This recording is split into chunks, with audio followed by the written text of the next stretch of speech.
If you're a podcast host, listen up, this one's for you. My name is Allie Jackson. I'm the host of Finding Mr. Height, a dating and relationship podcast that I've been doing for 4 years now, sharing my positive and practical approach to dating that's built on my own life experience. And I wanted to share another experience that I've had, my secret behind monetizing my show. It's called Red Circle, and I was just telling my colleague about how much I love their platform. With Red Circle, not only am I getting a seamless hosting experience, but I also love the support I receive in ad sales. It's not just typical ad sales either. It's targeted opportunities based on my show and my life. And the platform is super simple. You just set your preferences and Red Circle matches you with sponsors that align with your show. You can vet every opportunity and their platform gives you great analytics. More recently too, my Red Circle team has brought me opportunities outside of my podcast on social media to really augment the podcast partnerships, bring them full circle. I just can't recommend them enough. If you want to give it a try, go to redcircle.com to get your free trial. That's redcircle.com for a free trial.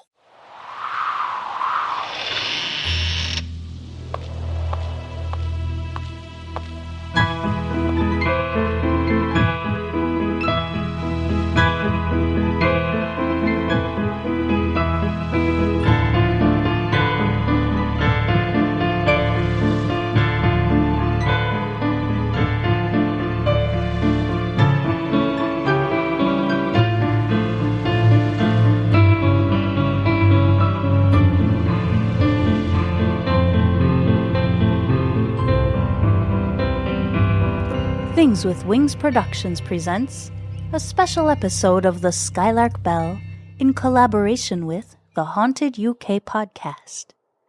I'm your host, Melissa Oliveri. Before you begin this episode, I strongly suggest you hit pause and go visit the Haunted UK podcast's 2021 Halloween special episode. The link is in the show notes. It's a fantastic episode retelling a story that will give you chills. Then, come back here for an epilogue of sorts. Now, today's episode of the Skylark Bell is a little different than what you're used to, as it is recorded in audio drama format as a phone call between two characters, and features an introduction and voice acting by the host of the Haunted UK. This episode may also be slightly scarier than a typical episode of the Skylark Bell. All right, you've been warned. Now, go grab a blanket and a warm drink, and let's get started. Halloween 2021 saw the Haunted UK podcast publish a bonus episode which told the unbelievable story of an author and his terrifying experience with something completely out of the ordinary. Going by the name of Robert Crawford, this individual tried to gain some sort of normality back into his life. But those experiences on an isolated farm in England's Peak District would continue to haunt him every minute of every day. Little by little, Robert's life began to fall apart because of the impact of what he'd witnessed, and also the fact that Gwen and Bernie knew where he lived. He had no idea what happened to both of them after he left the farm on that final, fateful night. Did they both get out of the tunnels under the barn? Or did they die down there? Every day was a waiting game. Would someone come looking for him? To make sure that he never spoke of what he saw? Just how long had the existence of this bloodline of creatures been kept secret? And how many actually knew about what was going on at the farm? Maybe it was paranoia, but since the events witnessed by Robert Crawford had happened, he began to record his phone calls and document any events which he felt were strange. From his diary notes, he mentioned a number of times that he felt that he was being followed, but never actually saw anyone. He also says that his house phone would ring a number of times every day, but nobody would speak. There would just be light breathing. Was this someone from the farm? Or was it someone else entirely? Crawford would have his phone disconnected and would then rely completely on his iPhone, which few people had the number for. What you are about to hear is a telephone conversation which allegedly took place a few months ago. The audio file for this conversation was on a USB drive which had been posted in a padded envelope. We've taken the liberty of re-recording this conversation to protect those involved, and to also keep the real name of the farm under wraps. There was also a handwritten note enclosed which simply read, "Seek out the Book of Aldariah." After a little digging regarding the book which was mentioned in the note, the Book of Aldariah is also known as the Book of Soiga, or the Book that Kills. It's not known who actually wrote this book, but it was part of the extensive library of John Dee until his death in 1608. Legend has it that a medium by the name of Edward Kelly was used by John Dee to help translate the book, which was mostly in Latin, in 1582. Kelly offered John Dee the chance to speak to the Archangel Uriel to help him decode the most mysterious sections of the book, which are around 40,000 seemingly randomly distributed letters. Not satisfied with the secrets of magic, divination spells, incantations and details regarding demonology already discovered within the book, John Dee wanted the key to unlock the code within these characters. When he asked Kelly to instruct the Archangel Uriel to give up the code, he refused, telling him that only the Archangel Michael could truly decode and translate the full potential of the book. And that wasn't something that was going to happen. The contents were just too dangerous. So what mysterious powers lay behind these layers of random letters? It's still unknown today. But John Dee devoted his entire life trying to crack this code, and upon his death in 1608, the book went missing, until 1994. Where had it been? What was it used for? And what did it have to do with what went on at the farm? The book resides in the British Library to this day.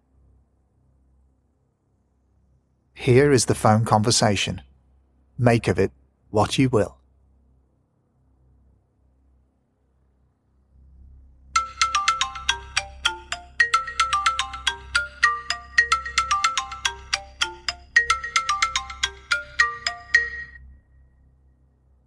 Hello? Hello? Is this Robert Crawford? Who's asking? My name is Laura Arden. I work at the Natural History Museum in London, in the Department of Medieval and Latter Antiquities. So sorry to call you so late, but I was wondering if you could help me out with something. Sorry, but how did you get this number? Are you American? Canadian, actually.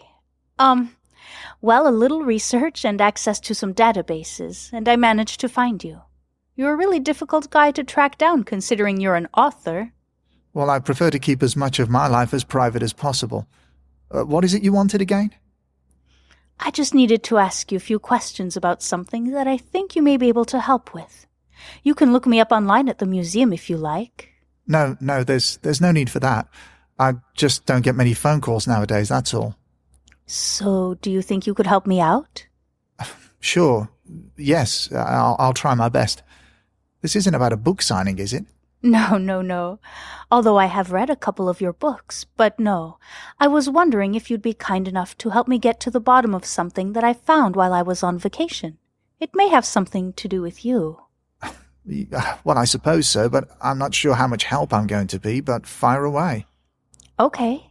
Bit of a strange question for starters, but do you have any interest in the occult, witchcraft, black magic, things like that? Well, if you say you've read a few of my books, then you'll know that I sometimes dabble in those topics. Look, what's this about exactly, and how can this have anything to do with me? Well, it's not just about something that I found, but more about the location it was found in, and I think you can give me some valuable information about this location. Okay, look, it's late, and I don't want to come across as being rude, but can you just get to the point, please? Okay, fair enough. Have you ever been to Manor Ridge Farm, Mr. Crawford? Hello? Mr. Crawford, hello? Are you still there? Yeah. I'm still here. How do you know that name? Have you been there or not, Mr. Crawford? Look, there's nothing I can help you with, Laura. It's been lovely talking to you, but I have things to... Have you been there or not? Yes. I was there around a year ago. Good. Now we're getting somewhere. So what circumstances led you to Manor Ridge Farm? In all honesty, I had writer's block while I was working on my next book. I needed a change of scenery, something to snap me back into focus. I found a cottage for rent on the farm and hired it. The different views, the atmosphere, the clean air. It was supposed to help, but, well, it didn't. So what happened? Hold on, how do you even know I was there? Are you working with the police or something? Police? No, it's nothing like that. As I said, I was on vacation and found something. So why don't you enlighten me as to what you found? And why were you up at that farm? I was on a week-long hiking vacation in the Peak District. I planned to get as many of the trails under my belt as possible. Same as you. Take in the views, absorb the atmosphere, get away from the city. I'm not really someone who enjoys being in other people's back pockets, if you know what I mean. I prefer my own company at times, and this vacation was one that I was going to go on alone. So you came across the farm as a place to stay? Yes, but not because I'd organized it. Weather had turned bad, and it was getting late. I was literally in the middle of nowhere in the pouring rain, and it was getting dark. I saw a farmhouse with lights on in the distance, so I headed toward it. The owners told me that they didn't take in visitors. Don't get me wrong, they weren't nasty. Far from it. They were really helpful. They told me that Manor Ridge Farm had a cottage that they hired out. I should head there and see if they could help. So I did. So you make your way to the farm. Then what? Well, I got to the main house and I saw a cottage opposite a barn further up the driveway. So, assuming that this was the place, I knocked on the door and was greeted by a woman. I'd say she was in her 50s, maybe 60s. Had a patch covering one eye. She introduced herself as Gwen and seemed friendly enough. When I asked about the cottage, she was more than happy to help, but something seemed off. I didn't know what it was at the time, but something just didn't seem right. Was there anyone else in the farmhouse? A man maybe, or outside? I never saw anyone other than Gwen. Anyway, she said that the cottage hadn't been let out for a while, so it was a bit of a mess, but I was welcome to stay the night if I wanted. Well, there was no way I was going to stay out in the rain overnight, so I jumped at the chance. She gave me the key and walked up to the cottage with me and quickly showed me around. That's when she started to make me feel uncomfortable. In what way? What did she do? She suddenly said that she needed to go, and I was to stay in the cottage and not come out till morning. She said that many people had gone missing in the area because they didn't know the hills and the weather. It was just really creepy. Anyway, she just took off toward the barn, and I thought that was strange because the weather was getting really bad. Why not go back to the house? You didn't go back out there, did you? No, not right away. I wanted to get out of my wet clothes, get changed, and get warm. I had a few chocolate bars in my pack, but was really hungry, so I started to hunt around to see if there were any cans of soup or something like that to eat. But there wasn't anything, so that's when I decided to go down to the farmhouse. I can't believe you went back out there, especially down to the house. If you've managed to track me down and link me to that place, then surely you know something of what went on there. If not, why are you calling? I'm getting to that. So, I went down to the main house, and by this time it was dark, pouring with rain, and the wind was getting really strong.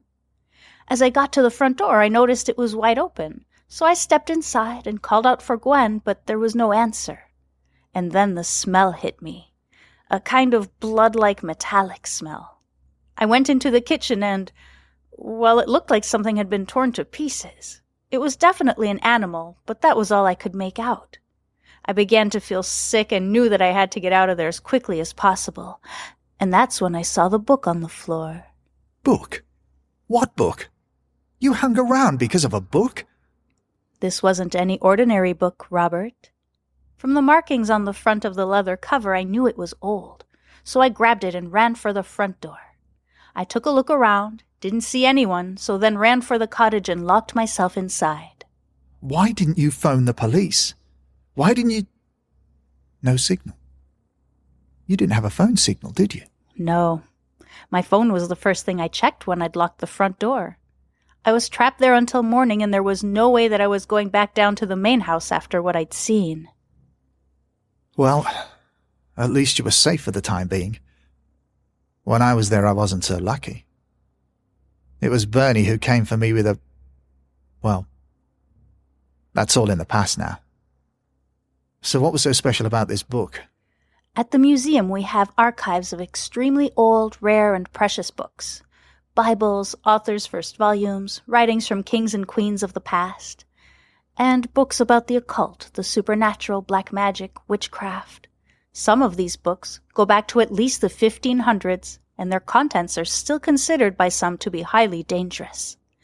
But this book was more than just a book. It was a diary of generations of individuals who had been blessed by a specific bloodline.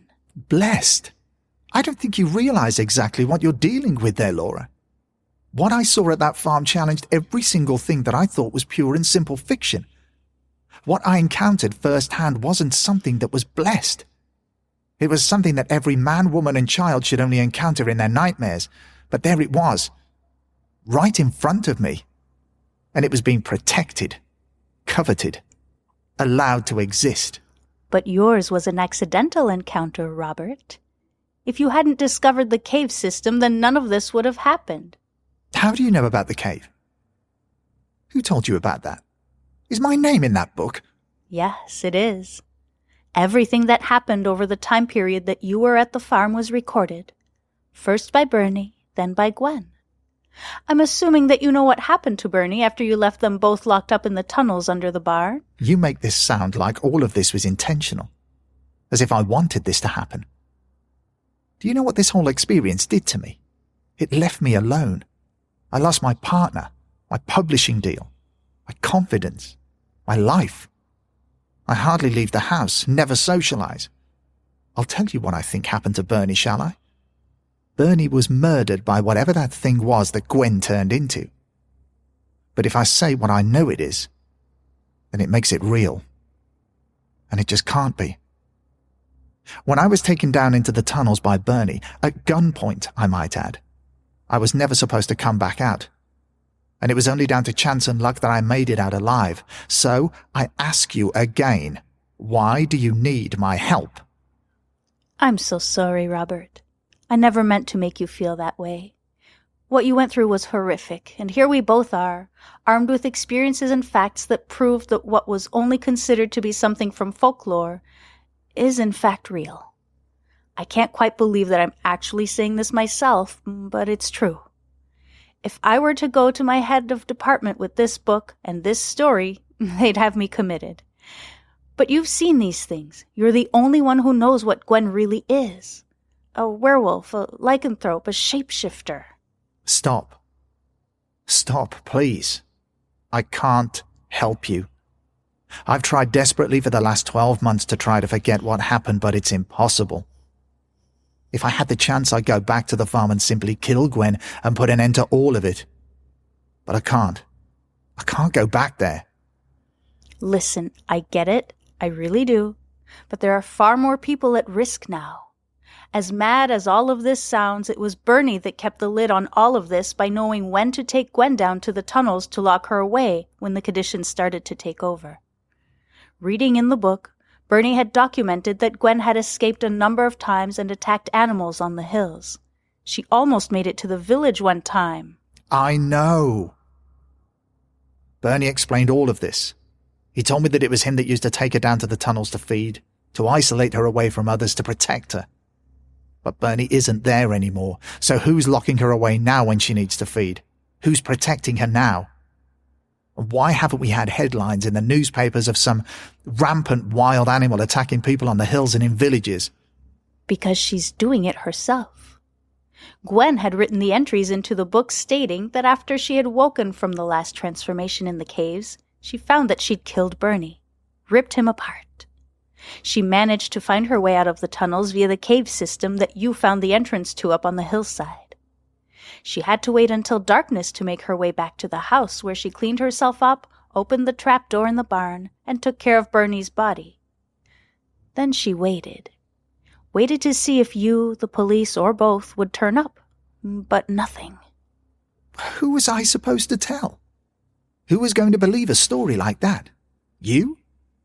It's only after you've read that book that you finally realize what's actually out there.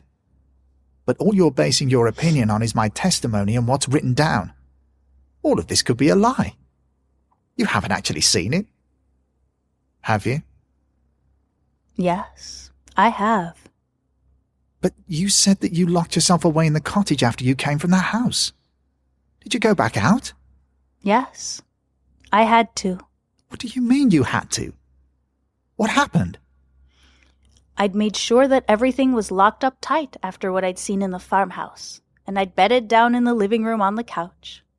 I grabbed the book I'd found and started to leaf through it. I couldn't believe what I was reading.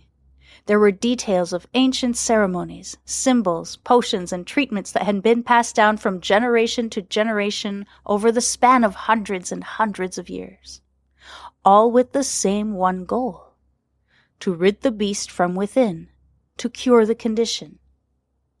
It seems that no one actually knows where the bloodline started, but in a passage from the 1900s written by a man named Harold Thomas Anderson, he mentions a cave system in Romania where he was due to travel to find the primal. Whether this was a person or a creature isn't confirmed, and there are no other entries from this man in the book, but he was definitely part of the bloodline. Anyway, I'm getting ahead of myself. So I'm lying on the couch when I begin to hear something moving from outside of the rear of the cottage, as if someone was bumping into stuff and knocking it over. Did you see what it was? Not at first, no. I ran upstairs and looked out at one of the rear bedroom windows, but I couldn't see anything. I initially put it down to the wind and rain, until I heard a loud screaming sound. This wasn't the sound a human would make. It was animalistic, guttural, as if something was in terrible pain. It sounded as if it was coming from outside the front of the cottage this time, so I ran across the landing and into the master bedroom and peered out the window, and I saw it. It was Gwen. She was naked, crawling across the floor of the barn, trying to get to an opening in the floor. But as I watched, I could see hair growing slowly, covering her body, joints bending in ways that didn't seem possible. More screams pierced the air as the process continued, and then it happened. What? What happened? She saw me. She looked straight at me. Oh my God. What did you do? At first, I was completely frozen to the spot. Both of our stares fixed at one another, mine terrified, hers furious, full of rage. Her eyes looked back and her face was changing right in front of me. She then rose herself up onto all fours and started to walk towards the cottage. I've never felt fear like that in my life. Watching something like that slowly walking over to the place that you hope will keep you safe, but knowing that it will never be a match for it. Jesus, Laura. I can remember knives being in the kitchen. Did you manage to get hold of something to try and defend yourself with? Yes, one of the knives. I figured that she was either going to try and get through the front or back door, so I ran downstairs and pushed the large wooden dresser across the back door to try and buy me some time. Then I went to the front door and looked out the window. I couldn't see her. She was out there somewhere, but I couldn't see her. Then, something hit the back door and I heard glass shatter. I quickly closed the living room door and pushed the couch up against it. Not that it would have provided much resistance against her, but it went quiet again. I stood up against the front door with tears starting to stream down my face. I was mentally broken. I couldn't believe the situation that I'd found myself in, and I couldn't see how I was going to get myself out of it. I couldn't call my mom and dad to tell them that I loved them, to hear the voices and to have that comfort. I was going to die here, and there wasn't anything that anyone could do to help me. Suddenly there was a huge bang at the front door, so powerful that the door frame moved. I pushed back at the door, screaming for her to go away. Another bang came, and it was clear that the door wasn't going to last long. I pushed as hard as I could and gripped the knife, readying myself to use it if I had to. Then another huge blow came against the door, and it finally buckled. An arm covered in gray-black hair came around the door and grabbed my wrist and pulled my arm outside. Then I felt a searing pain as teeth pierced my skin and bit down hard into my arm. I screamed again, louder, and pulled as hard as I could to get my arm back inside the door, but it was no use. This thing was so strong. A clawed hand reached inside the door against the frame to try and push the door open. I immediately raised the knife using my other arm and plunged it into the hand. I pulled it back out to strike again, but a huge scream came from her, and she let go of my arm, and the door closed with me falling against it and onto the floor. I sat there, back up against the door, waiting for her to smash into it again and finish the job. But there was nothing. I plucked up the courage to look out the window, but she'd vanished. I had no idea where she'd gone. How bad was your arm? There were 4 deep puncture wounds and a few shallower ones. It looked worse than it actually was with all the blood, but I decided to clean it up. I waited for what seemed like hours, but when I was pretty sure she wasn't going to come back, I got hold of my backpack and my first aid kit. I used a towel from the kitchen to take care of most of the blood and then pushed the sofa back against the door. It was just a matter of a couple of hours before daylight, and then I'd be gone. Or so I thought. What do you mean, so you thought? She didn't come back, did she? No, well, not exactly. I watched the sunlight fill the cottage as morning broke, and I wasn't going to hang around, so I grabbed my stuff, packed my bag, and got ready to get the hell out. I figured I'd go out the back way and get across the fields as quickly as I could, and try to make it to a road. Hopefully I could hitchhike to town or village from there. But then there was a knock at the front door. It was Gwen. She asked me to open the door. She assured me that nothing would happen, but also that we needed to talk, urgently. What did you do? Did you let her in? I didn't have a choice. What was I going to do? Stay in the cottage for the rest of my life? I opened the door, slowly at first, then wider. She could see that I had the knife in my hand, and I told her that I would use it again if I had to. She said there was no need. She wouldn't harm me. She reached out her hand. It was bandaged up now, and she asked for the book back. I handed it over, and that's when she began to speak. She explained that the book had details of potions which could delay the effects of the condition. When her husband was around, she never needed them, because he would take care of her when the urges came. It was her dog that she had killed in the farmhouse when I found all that blood in the kitchen with the book. The hunger, as she called it, became so overwhelming that she couldn't control it, and the remedy that she'd mixed was in the tunnels under the barn. That's where she was trying to get to when we saw each other. For years, her and Bernie searched for a cure to stop her condition, and while she never told me how she'd become infected, she did tell me that the bloodlines stretched around the world, and all of the infected are looking for that elusive cure. And now so am I. What do you mean? Why would you be helping her to find a cure after what she did to you? Because her bite has now infected me. And I now need to find that cure, and you're going to help me, and Gwen. What? Are you mad? Why the hell am I going to put myself at risk yet again to help you or Gwen? She almost killed me. And you're asking me to... I'm sorry, Laura. But even though none of what happened was your fault, you're both on your own. Laura? Laura, are you still there? Do you understand what I'm saying to you? It's a nice part of the world you live in, Robert. Not many houses around. Nice and quiet. What are you talking about? How do you know where I live? Are you threatening me? I can leave here right now and you'll never find me. I don't think so, Mr. Crawford. Why don't you take a look outside your window? You see that silver car across your driveway? Well, I've been here since this call began, and I'm not leaving until you make a decision. The right decision. And also, don't think about trying to leave using the back door, because there's someone you may well remember who'll be waiting for you in your garden. The hunger is getting stronger, Mr. Crawford. And whilst Gwen and myself have a remedy that we can drink to delay the inevitable, we don't have to drink it. And you're the only one who knows what we are. And if we have to permanently silence you, then we will.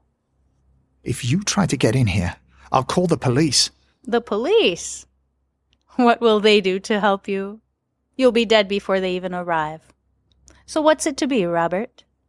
Are you coming back to the farm to take care of us?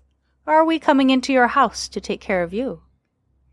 You've got 2 minutes to decide. And if you hang up, we'll be inside before you know it. All of your questions will be answered in time, and I give you my word that you'll be safe. But you need to make the right decision. So, tick-tock, tick-tock, time is running out.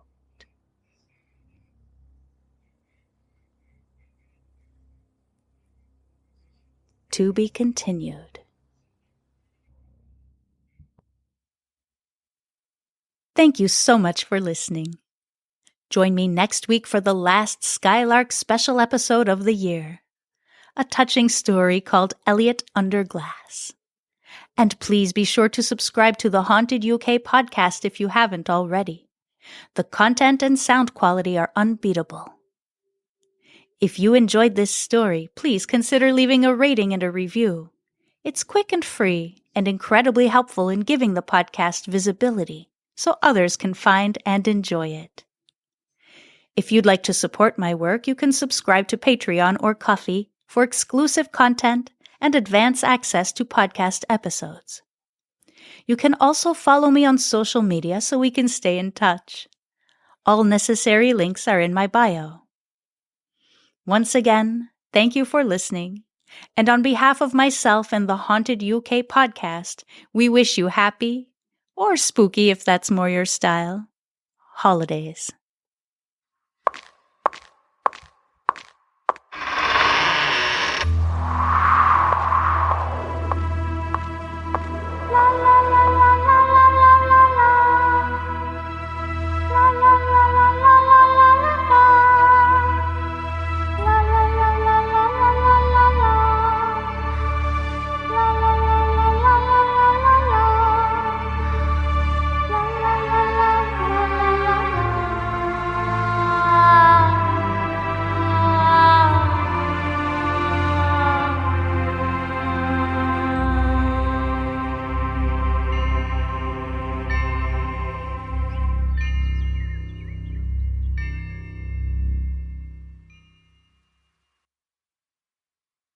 If you're a podcast host, listen up, this one's for you. My name is Allie Jackson. I'm the host of Finding Mr. Height, a dating and relationship podcast that I've been doing for 4 years now, sharing my positive and practical approach to dating that's built on my own life experience. And I wanted to share another experience that I've had, my secret behind monetizing my show. It's called Red Circle, and I was just telling my colleague about how much I love their platform. With Red Circle, not only am I getting a seamless hosting experience, but I also love the support I receive in ad sales. It's not just typical ad sales either. It's targeted opportunities based on my show and my life. And the platform is super simple. You just set your preferences and Red Circle matches you with sponsors that align with your show. You can vet every opportunity and their platform gives you great analytics. More recently too, my Red Circle team has brought me opportunities outside of my podcast on social media to really augment the podcast partnerships, bring them full circle. I just can't recommend them enough. If you want to give it a try, go to redcircle.com to get your free trial. That's redcircle.com for a free trial.